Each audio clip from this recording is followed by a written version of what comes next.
So we had a conversation yesterday about the Carolina Panthers and things that they can do regarding free agency.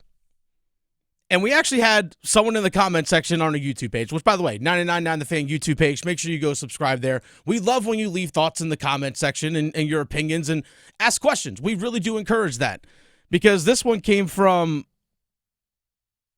Leon. I'm probably going to butcher the name, but I'm going to say from Leon. Ask this. On a serious note, why are the Panthers so broke if the roster is so terrible? In my opinion, they only have one true star named Derrick Brown who could probably start on any team. Fantastic question. And there are other people that said, hey, great question. We're genuinely curious, thinking the same thing. TW302 says, that is a great question. Another Todd Smith said, I was thinking the same thing. So why are the Panthers in the position that they are right now with an older roster overall, older roster this past season, a not very talented roster overall compared to the rest of the league, and then why are they pressed so high up against the salary cap? During the 2024 season, because of all the transactions they needed to make because guys got hurt and guys going on injured reserve and they had to bring guys up off the practice squad, which you have to have cap space in order to do those things. They had to restructure in the middle of the season DJ Wanham's contract and Shai Tuttle's contract. They had to do that during the season because of the cap situation that they're in. So how did we get here? Let's go a nice little trip down memory lane, Graham, shall we? Nice little trip back down to the year 2020. In 2020, the Carolina Panthers decided to move on from Cam Newton. Now, I'm not saying Cam Newton is the reason why that the franchise is in this situation or anything. The franchise, under Matt Rule, at the end of the day, decided to move on from Cam Newton. And what did they decide to go with? They brought in Teddy Bridgewater for that 2020 season. In that draft class, these are their top 3 picks that they took. I'm talking premium positions, premium draft spots, okay? That's generally what you want to do. But their premium picks, which are, for me, in my mind, are rounds 1, 2, and 3. First round, second round, third round. Those are the premium picks. That's where you find truly impact players. You might still find some guys that are going to start for you in rounds 4, 5, 6, or 7 or contribute in some way. But guys that are really going to start and make a difference for you.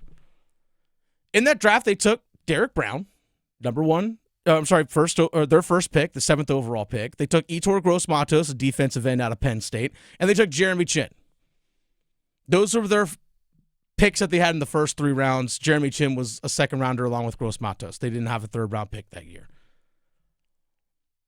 Only one guy still remains on your roster from that year. Only one guy from 2020. Now, Jeremy Chin did a pretty good job in Washington this past year. Unfortunately, Ujiro Evero did not use him properly in his system. That's a different conversation for another time. But you only have one guy still on your roster. I know Bravion Roy was kind of in and out a little bit, who was a 6th-round defensive lineman, but that's it. That's it. One. So that was 2020. But then after 2020, you decided to move on from Teddy Bridgewater, even though Teddy Bridgewater did okay. He did okay. This isn't a Teddy Bridgewater conversation. But nonetheless, you decided to move on from him, and you decided to go, we need to get a franchise QB. We got to start chasing that because the Panthers looked around to so many other teams in the league, and they said, oh, look, it's just like a single person looking at all their friends that are in great relationships, that are engaged, married, having kids. They have the house, the whole thing, and you're still single. Like, I really want that. So you become desperate. So what do you start doing? You start chasing things, and that's when bad relationships start happening. And this is where you start trading a 6th-round pick and then a 2nd-round pick and a 4th-round pick to get Sam Darnold. In 2021, they traded away a 6th-round pick in 2021, that draft, and then the next year in 2022, that 2nd-round pick and that 4th-round pick of 2022. But you only stuck with that for a year because then after that, in 2022, you decided to trade for Baker Mayfield. You decided to trade for Baker Mayfield. You gave up a 5th-round pick doing it. And at the same time in 2022, the Panthers gave up a 4th-round pick in 2022 and a 3rd-round pick in 2023 to draft Matt Corral. with the 94th overall pick, who played 0 snaps for you. You're starting to see a pattern here. You're starting to see the compounding picks. And then, because Sam Darnold didn't work and Baker Mayfield didn't work, then you used 2 firsts, 2 seconds, and you sent your top wide receiver, DJ Moore, packing to go draft Bryce Young. So, because you've been chasing as a franchise to try and find who your quarterback is, you've used up so many premium picks. Again, 2 first-round picks and 2 second-round picks for Bryce Young, on top of the second-round pick that you used for Sam Darnold. So that's 2 firsts and 3 seconds. You used a 3rd-round pick and a 4th-round pick to draft Matt Corral. You also had another 4th-round pick as part of the Sam Darnold trade, and you had a 5th-round pick for Baker Mayfield, and then you had a 6th-round pick that you also used in Sam Darnold, and you traded away DJ Moore, and I'm probably missing something in there too. Now you wonder why. Oh, how many premium picks did we just mention there, Graham? 2 firsts, 3 seconds, 3rd, and a couple 4ths? And then you start wondering why you don't have good young talent on your team. Go to 2021. Go to that draft class. There's still a couple guys left on your team. You have J.C. Horn, who just had a Pro Bowl season. Terrace Marshall Jr. didn't even last, to year 4. Brady Christensen, okay offensive lineman. Tommy Tremble, we'll see if he's back with the team after this year. I think he could be a number 2 tight end, a good one. And you did actually eventually find a starting running back in Chuba Hubbard. That's it. But even worse, you go to 2022. 2022, not that long of a draft ago. You drafted Ike Ekwonu, 6th overall. The Matt Corral draft, a Brandon Smith, a linebacker who barely played for you.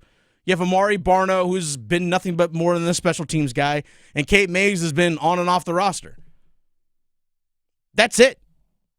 Heck, go to your 2023 draft. You took Bryce Young. You took Jonathan Mingo, who's no longer on your team. DJ Johnson, a player that you used a 3rd and a 4th round pick to move up in the 2023 draft to pick in the 3rd round. Hasn't done anything for you. You have a backup offensive lineman in Chandler Zavala, and then there's defensive back Jamie Robinson. I repeat again, you've spent so much draft capital going to other places to try and find a quarterback, and then you've also drafted terribly with the ones that you actually do have. This is why your roster overall stinks. And this is the reason why you had to spend money to go find offensive linemen this past year. Robert Hunt and Damian Lewis. You had to spend a bunch of money to go get those guys because you never actually used your draft picks on quality offensive linemen. If you look over the last 5 years, over the last 5 drafts, how many offensive linemen have been selected in the first 3 rounds? 2. It's Ike Ekwonu and Brady Christensen. The last time that before those guys, you actually got to go back to 2019. Greg Little was a 2nd-round pick. You can actually go all the way back to the year 2017. Actually, you know what, Graham? I'm going to go back even further than that. I'm going to go all the way back to 2014. Let's go all the way back to 2014. I'll tell you all the offensive linemen they've drafted in the first 3 rounds. Trey Turner in 2013, he was a 3rd-round pick. In 2017, you drafted Taylor Moton in the 2nd round. Taylor Moton's been good. In 2019, you drafted Greg Little, offensive lineman in the 2nd round out of Mississippi. In 2021, you took Brady Christensen in the 3rd round out of BYU. And then in 2022, you took Ike Ekwonu. 5 offensive linemen in the first 3 rounds since 2014. That's why you had to go spend money in those places. That's why you've had to go pay extra for free agents, because you haven't drafted premium positions with your premium picks. Rounds 1, 2, 3. Premium positions being offensive line, defensive line, particularly edge rusher, corner. Like, these are the premium positions in the league, and you haven't spent your draft capital properly when you've had the chance.